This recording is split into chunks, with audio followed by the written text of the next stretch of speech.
I'm Eliza Bennett, 32, standing in my grandmother's mansion for our annual family conference, feeling like an alien among relatives dripping in designer labels and luxury watches. My simple blazer and modest jewelry draw condescending whispers and sideways glances despite sharing the same bloodline.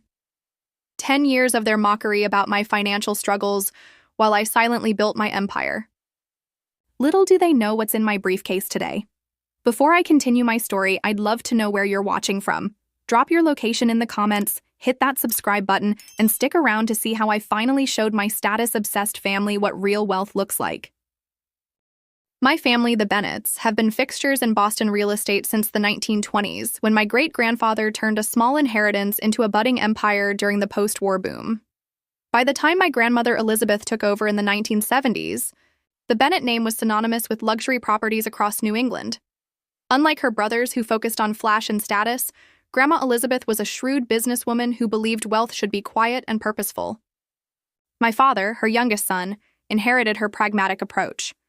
He fell in love with my mother, a kindergarten teacher with no family money, causing quite the scandal among the status-conscious Bennetts. They chose a modest life in a small suburb, much to the family's dismay. Dad worked as an architect, designing homes he believed people would actually love living in rather than status symbols, while Mom continued teaching. They taught me that money was a tool, not a personality trait. When I was 15, they died in a car accident coming home from a weekend trip, and my world collapsed overnight. Grandma Elizabeth took me in while my aunts and uncles whispered that I'd become the charity case of the family. In those first painful months, I'd often find Grandma in her study late at night, looking through old photo albums or reviewing property portfolios. "Eliza," she would say, "most of the family has forgotten what wealth is actually for. They think it's about showing off, but real wealth is invisible. It's security, opportunity, and the power to affect change." During the 3 years I lived with her before college, she taught me more about finance, investment, and property valuation than any course ever could. She showed me how to read market trends, identify undervalued properties, and most importantly, how to be patient. My cousins, Brad, Victoria, Taylor, Jessica, and Blake, grew up very differently. Uncle Richard, who took over as family patriarch after Grandpa died, believed in conspicuous consumption.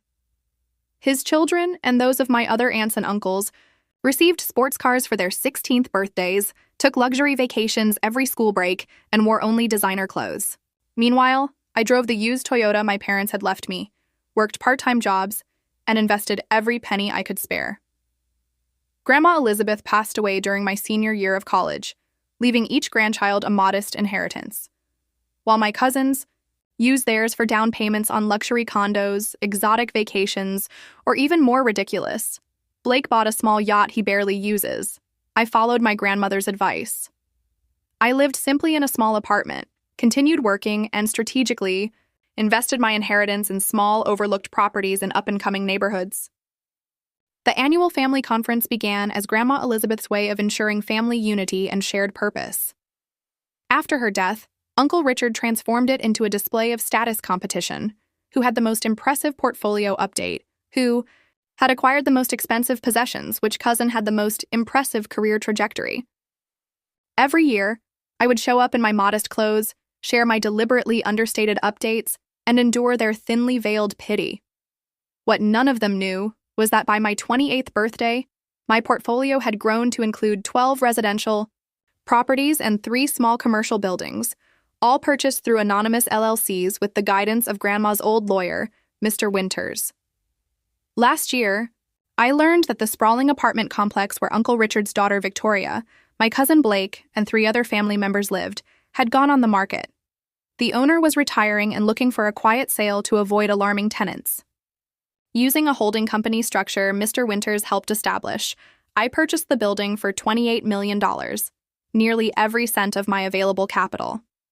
I implemented subtle improvements while keeping my ownership completely anonymous, even raising rent slightly, though well below market rate. And now, as I prepared for this year's conference, I received word that Uncle Richard planned to propose selling Grandma's mansion, the heart of our family legacy and the last physical connection to her wisdom. The same mansion where I'm now, standing, watching my family flaunt their wealth, completely unaware that the poor relation they've mocked for years owns the very roof over many of their heads. I pulled up to Grandma's mansion on Friday afternoon in my 10-year-old Toyota, the same car I'd been driving since college. The circular driveway already gleamed with luxury vehicles. Brad's new Maserati parked prominently near the front steps. Aunt Catherine's Mercedes SUV, Uncle Richard's Bentley, and various other high-end cars that probably cost more than most people's houses. I parked between Blake's Range Rover and Victoria's BMW, my Toyota looking like it had accidentally wandered into the wrong neighborhood. Taking a deep breath, I smoothed down my simple navy blazer from Banana Republic and checked my minimal makeup in the rearview mirror. The mansion looked exactly as it always had. 3 stories of elegant brick Georgian architecture, with white columns flanking the entrance and perfectly manicured gardens stretching across 4 acres. Walking up the limestone steps, I felt a familiar blend of warmth and apprehension. This place had been my sanctuary after losing my parents, but now it represented the widening gulf between my life choices and those of my relatives. I'd arrived purposely early, hoping to soak in some peaceful memories before the full family circus descended. Martha, the housekeeper who had served our family for over 30 years, opened the door before I could even ring the bell. "Miss Eliza," she beamed, pulling me into a warm hug that smelled of lemon furniture polish and cinnamon. "So wonderful to see you. You look more like your grandmother every year." I smiled genuinely for the first time that day. "Thanks, Martha. You're still the best welcome committee this place has." She lowered her voice conspiratorially. "You might want to know that Mr. Richard has been here since morning, rearranging the conference schedule and meeting with the family attorney." This wasn't surprising, but confirmed my suspicions about the mansion sale. Martha helped me carry my weekend bag to my old room, the one I'd lived in during those formative years with Grandma. Unlike the other guest rooms that had been redecorated multiple times, this one remained largely unchanged. The same pale blue walls, white furniture, and window seat overlooking the rose garden that Grandma had loved so much. I ran my fingers over the bookshelf still holding my old favorites, finance textbooks mingling with novels, the notebook where Grandma had taught me to track stock movements, and the small framed photo of my parents and me at Cape Cod the summer before they died. I was unpacking when a knock came at the door. My cousin Jessica stood there, the only family member who'd ever shown me consistent kindness. "Thought I heard you arrive," she smiled, leaning against the doorframe. Unlike our other cousins, Jessica had built her own career as a pediatrician, though she still maintained the expected level of family luxury. She wore designer jeans and a cashmere sweater that probably cost more than my entire outfit, but her eyes held none of the judgment I usually faced. "I wanted to warn you before everyone shows up. Uncle Richard has big plans this weekend. He's going to propose selling the mansion." Though I'd suspected this, hearing it confirmed made my stomach sink. "But this place is our heritage. Grandma would never have wanted that." Jessica sighed, coming to sit beside me on the bed. "I know. But he's talking about unlocking the property value and modernizing family assets. He's already got most of the votes lined up." Votes. The Bennett family governance structure was another of Uncle Richard's innovations after Grandma passed. Family decisions were weighted by one's contribution to the overall family holdings, meaning Richard, as the most commercially successful, effectively controlled most decisions. My small declared holdings gave me minimal voting power. "Is that why we're meeting for 3 days instead of the usual 2? I asked. Jessica nodded. "Property discussions Saturday, financial reviews Sunday, and the big vote Monday. He's bringing in developers to present concepts for luxury condos where the mansion would be." My heart sank. This place wasn't just a building. It was the last physical connection to Grandma's wisdom and values. The thought of it being demolished for yet more high-end real estate felt almost sacrilegious. "I'm going to fight this," I said quietly. Jessica squeezed my hand. "I know, and I'll back you. But be prepared for resistance." She glanced at her watch. "Everyone's gathering for dinner in 20 minutes. Victoria's already asked twice if the poor cousin has arrived yet." I forced a smile. Wouldn't want to disappoint her. After Jessica left, I took a moment to center myself. I'd come to this conference with a plan, but now the stakes felt even higher. Dinner that evening was exactly as expected: crystal glasses, fine china, and conversation designed to highlight everyone's latest achievements. Uncle Richard held court at the head of the table where Grandma used to sit, talking about his latest development project. Completely sold out before construction even finished, he boasted, swirling his 30-year-old scotch. We had to turn away buyers. Aunt Catherine chimed in about her charity gala that had raised more than last year's by $100,000, while pointedly noting that she hadn't seen Eliza's name on any philanthropic donor lists lately. My cousin Brad, now an executive at Uncle Richard's company solely due to nepotism, kept directing the conversation toward his new Maserati. The waiting list was 9 months, but they expedited for our family name, he smirked, glancing at me. What are you driving these days, Eliza? Still that Toyota? I took a sip of water. Still serving me perfectly well. Uncle Richard's wife Patricia made a sympathetic clicking sound. You know, dear, if you'd just let Richard mentor you in some property investments, you could afford to upgrade your lifestyle a bit. I bit back the urge to inform her that my property investments were doing just fine without Richard's mentoring. Instead, I simply smiled. I'm comfortable with my choices. The subtle digs continued throughout dinner, references to exclusive clubs I didn't belong to, comparisons of vacation homes I didn't own, discussions of private school options for cousins' children that I couldn't afford if I had kids. Despite it all, I maintained my hope that once they understood the full picture, there might be a path to genuine family connection. After dinner, I walked the grounds alone, visiting Grandma's rose garden now illuminated by soft landscape lighting. Standing there among her carefully cultivated flowers, I resolved again to preserve her legacy, both the physical mansion and the values she'd instilled in me.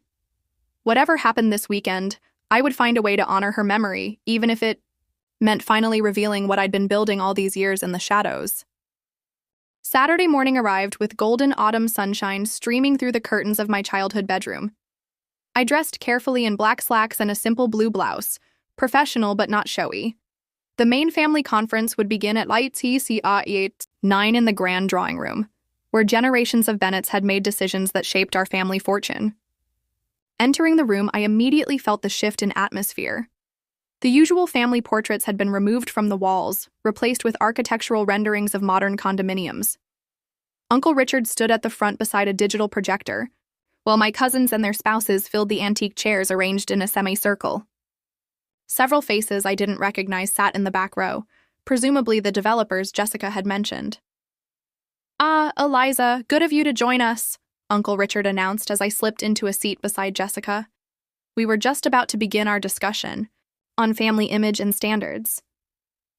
I nodded politely, noticing how several cousins exchanged glances when I sat down. Richard launched into his presentation, clicking through slides that showed the Bennett Family Holdings logo, emblazoned on increasingly luxurious buildings. "Image is currency in our world," he proclaimed, pacing in his Italian leather shoes. That probably cost more than my monthly rent. "The Bennett name opens doors, but only if we maintain certain standards in how we present ourselves to the world." His gaze lingered meaningfully on me for a moment before continuing. After discussing several development projects already in progress, he advanced to a slide labeled Family Residence Reassessment. My heart sank as a beautifully photographed image of Grandma's mansion appeared on screen. As you all know, this property has been in our family for 4 generations. While it holds sentimental value, it's sitting on 5 acres of prime real estate currently valued at approximately $45 million. Aunt Victoria, elegant in her designer suit with perfectly highlighted hair, raised her manicured hand. "Richard, before you continue, I think we should acknowledge that some family members might be emotionally attached to the old house." She turned to me with a smile that didn't reach her eyes. "Eliza, dear, I know you lived here for a time and we all respect that, but surely you understand that sentimentality can't stand in the way of sound financial decisions?" Before I could respond, my cousin Blake jumped in. "Speaking of sound financial decisions, has anyone seen my new SL Roadster outside? Just picked it up yesterday. Limited edition, only 20 in North America." The not-so-subtle topic change was clearly designed to emphasize the gap between my financial status and theirs. Very nice, Richard nodded approvingly. That's exactly the kind of statement piece that reinforces our family's position in the community. He then continued with his presentation, outlining a plan to sell the mansion, divide the proceeds among family shareholders, weighted by current holdings naturally, and develop luxury condominiums on the property. The developers in the back row began distributing glossy brochures showing renderings of glass and steel structures, bearing no resemblance to the warm brick home that had sheltered generations of our family. The projected return on investment is substantial, Richard concluded triumphantly. Any questions before we move to preliminary voting? I raised my hand, and Richard acknowledged me with barely concealed impatience. I think we should consider Grandma Elizabeth's wishes, I said, my voice steady despite my racing heart. She specifically wanted this house preserved as our family gathering place and historical anchor. She told me many times that not everything should be measured by its potential return on investment. Uncle Richard's smile tightened. While Elizabeth had many admirable qualities, the market has changed considerably since her time. What made sense then doesn't necessarily make sense now. Aunt Catherine tittered. Besides, Eliza, with your limited experience in high value real estate, perhaps this isn't an area where your input carries much weight, I persisted. I've analyzed the property values and neighborhood trends. This location's historic value actually increases its worth as a preserved property, rather than being demolished for yet another luxury development that might sit half-empty like the Westbrook project did last year. The room fell silent for a moment before Brad gave a short, dismissive laugh. Analysis? What would you know about real estate? You can't even afford a house of your own. You're still renting that little apartment downtown, aren't you? Several cousins snickered, and I felt heat rise to my cheeks. My housing choices are deliberate, not limitations, I replied, but Brad talked over me. Sure they are. Just like my choice to drive a $150,000 car instead of a 10-year-old Toyota is deliberate. Some of us can afford our choices, cousin. Others just pretend their limitations are choices. Richard cleared his throat, not to defend me but to move the discussion along. Let's take a preliminary vote on the concept of selling and redeveloping. We can address specific proposals after lunch. The vote was exactly as Jessica had predicted, overwhelmingly in favor of selling, with only Jessica and me opposed. As we broke for lunch, I felt a crushing weight of disappointment. It wasn't just about losing the house, it was the realization that my family truly saw me as nothing more than the poor relation, someone whose opinion had no value because her bank account didn't impress them. Jessica found me in the garden during lunch, sitting on the stone bench where Grandma used to tell me stories about our family's history. I'm sorry, she said, sitting beside me. They can be such snobs. I nodded, fighting back tears. It's not even about the money. They've never bothered to ask what I actually do with my life or why I make the choices I make. They just assume I'm struggling and failing to keep up. Jessica squeezed my hand. For what it's worth, I've always admired how you've charted your own path. There's something admirable about not needing to show off all the time. I smiled gratefully, but the morning's confrontation had left a deeper wound than I'd expected.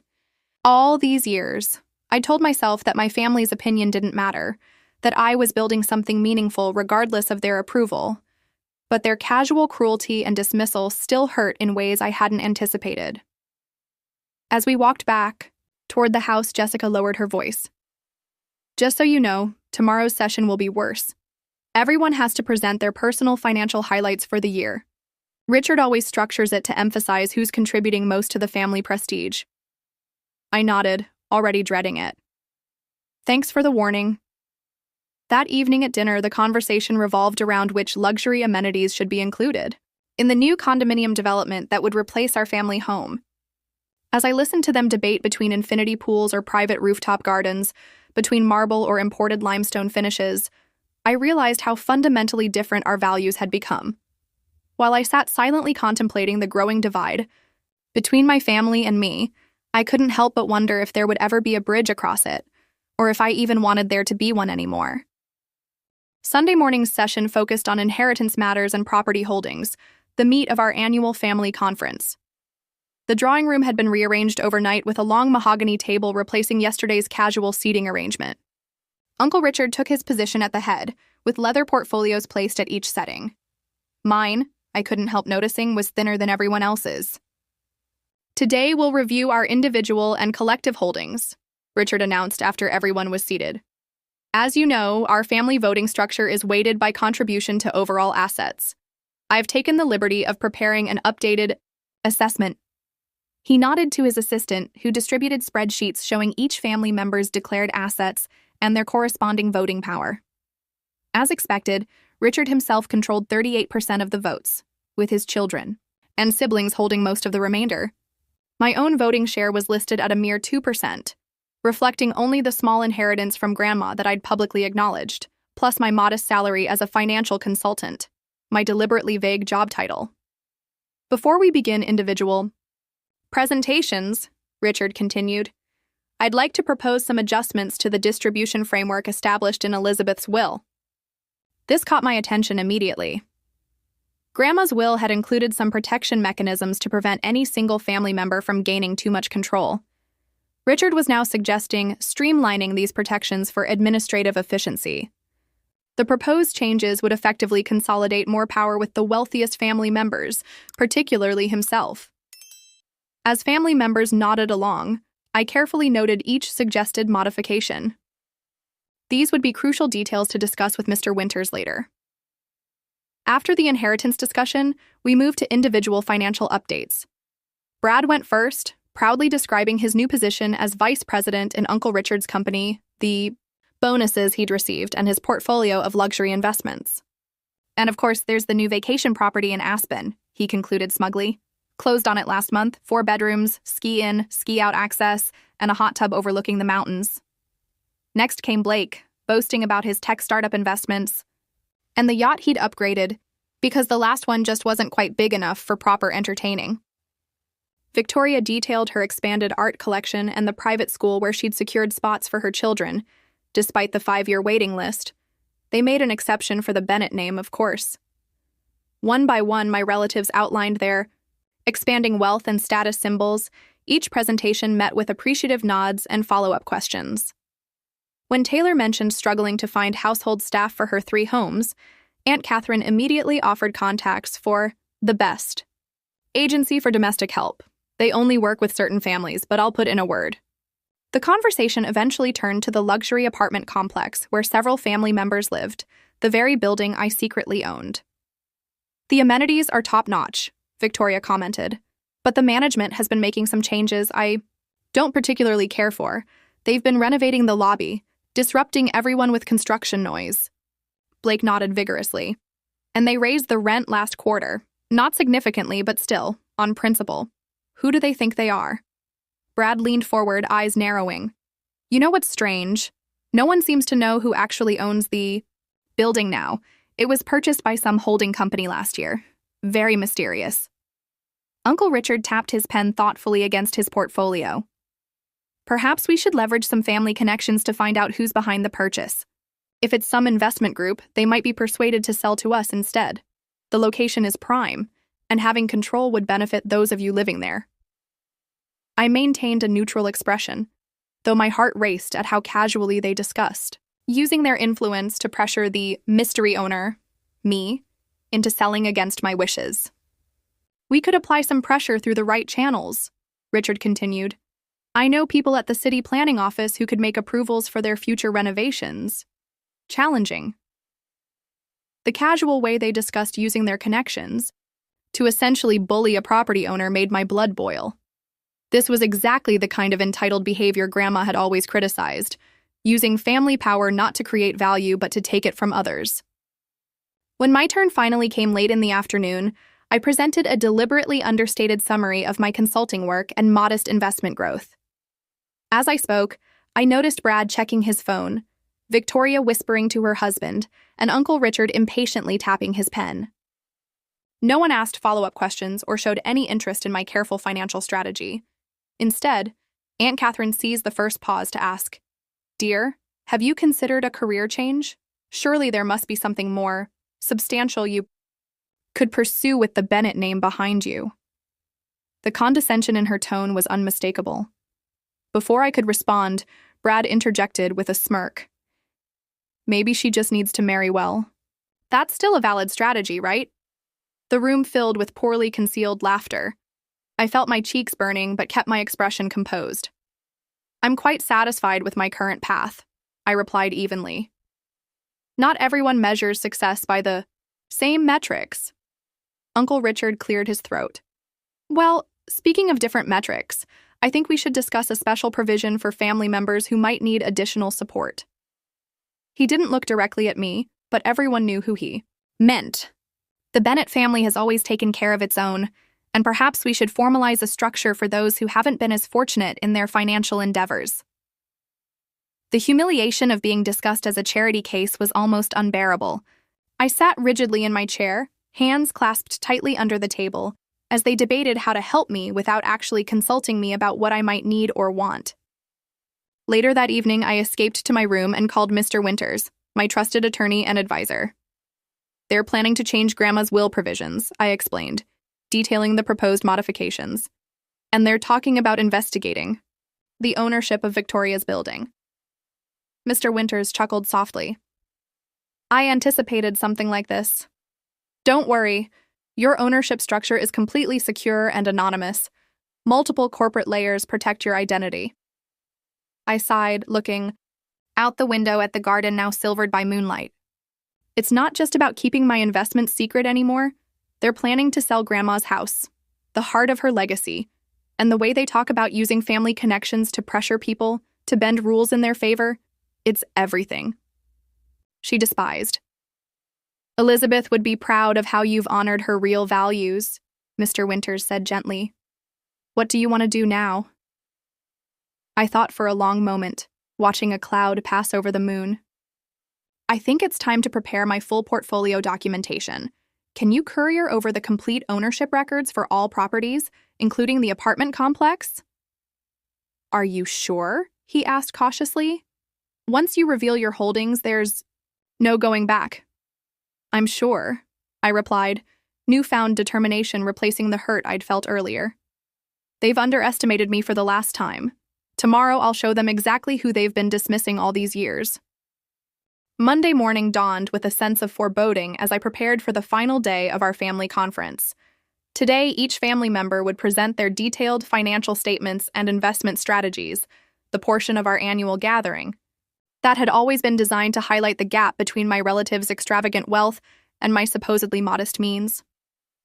I dressed more carefully than usual, choosing a simple but elegant black dress I'd purchased on sale at Nordstrom last year, paired with my mother's pearl earrings, the only jewelry I ever wore to these events.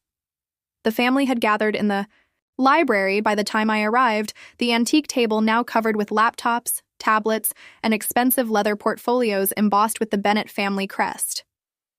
Uncle Richard began by reiterating the importance of maintaining family standards and introduced a new element to our usual proceedings, a comparison chart showing each family member's net worth growth over the past 5 years.